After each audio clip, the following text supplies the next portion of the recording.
So, how is Resistance 3 compared to previous installments? So Resistance 3 kind of takes exactly what the previous two Resistance have done so well, and that's a picture of war. I mean, you're at war out here, and that's what the game is all about. It looks beautiful.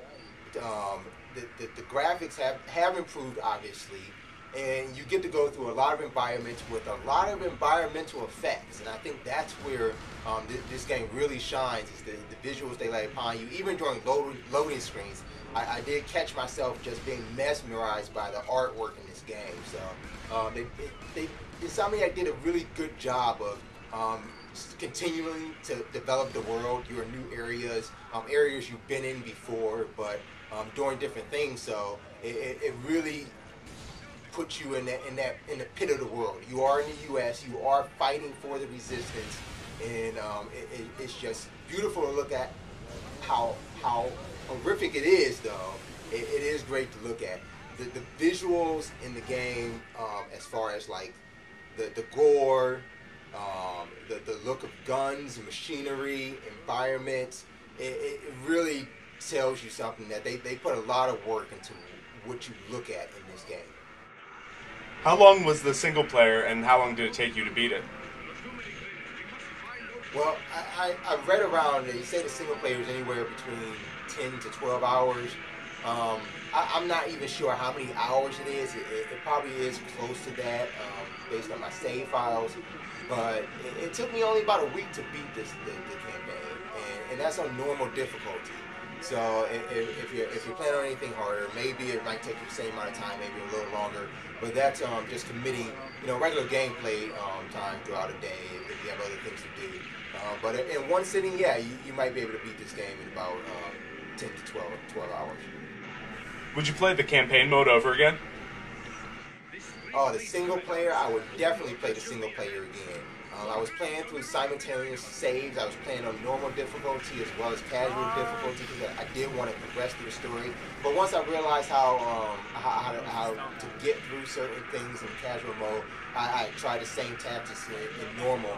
And when I did that, I did change tactics at some time. I went into normal because I knew one way how to accomplish a goal, but at the same time, the AI didn't react the same way, and I had to come up with a new strategy. So the replay value is obviously there. You've got various difficulty settings.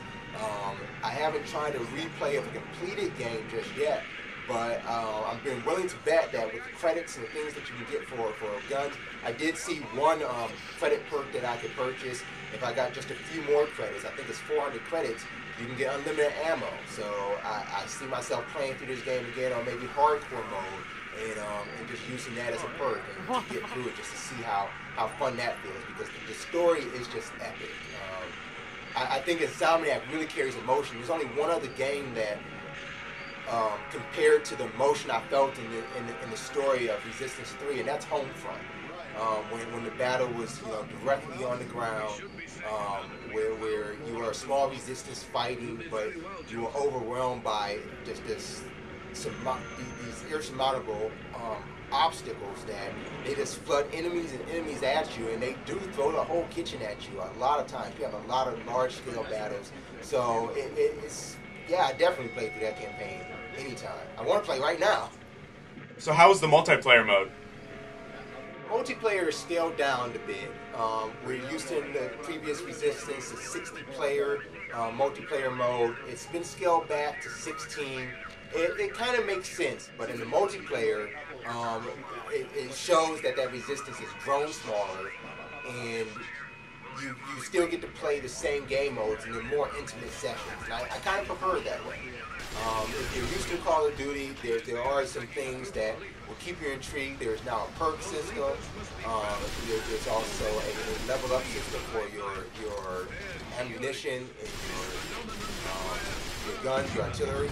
So you do get those perks as far as what you're used to in leveling up in a system like that from Call of Duty, but they do give you a full multiplayer, and along with multiplayer, they give you co-op.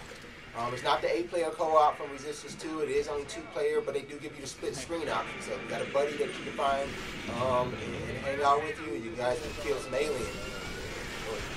What are the Chimera? Do you call them aliens, infestations? I don't know.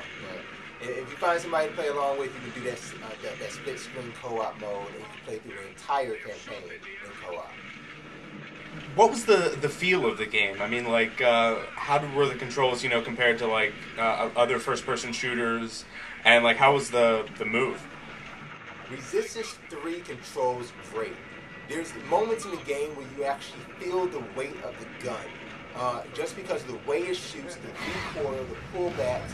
Like, if you pull up the Wildfire, you see your character haul a heavy gun right onto your shoulder, right up into your eyesight.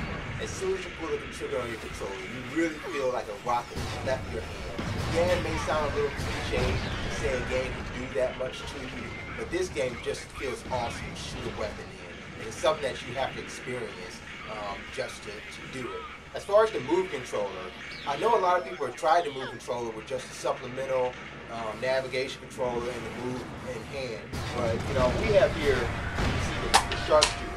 And with the sharpshooter, it really does feel like something that you're controlling, you're holding, and it's a great way to play the game. I'm not going to say it's a way to play the game where that's your main way to get through the campaign, but if you just want to have some fun and pull out, your sharpshooter rifle, it's no better time. So what's the verdict with Resistance 3? Is it a rent or a buy? For me, Resistance 3 is going to be a buy. I say that because of its replay value. You think about the campaign, you think about the awesome multiplayer, the different ways you can level up in the game, and different ways you can play the game. You'll be coming back to this throughout the winter when you're tired of Battlefield or Modern Warfare or whatever first-person shooter you're playing. You're going to want to play a real down-to-earth war game. All right, this is it. What's your final score for Resistance 3? Resistance 3, I'm going to have to give it a 95. That's 95 hit points out of 100. Like I said, it's a great game to play through, tremendous replay value, great visuals, great control, and a lot of offerings in the multiplayer and campaign mode. But with the detachment in the storyline, it did have me, concerned about where the story was going. I like that it ended, but I'm going to have to take a few points off of that. So I give it a 95 out of 100. Other than that, it's an overall great game. Get it now. All right, there you have it. It's a 95 and a buy. Sounds like it's a pretty sweet game. There you have it from One Life to Play.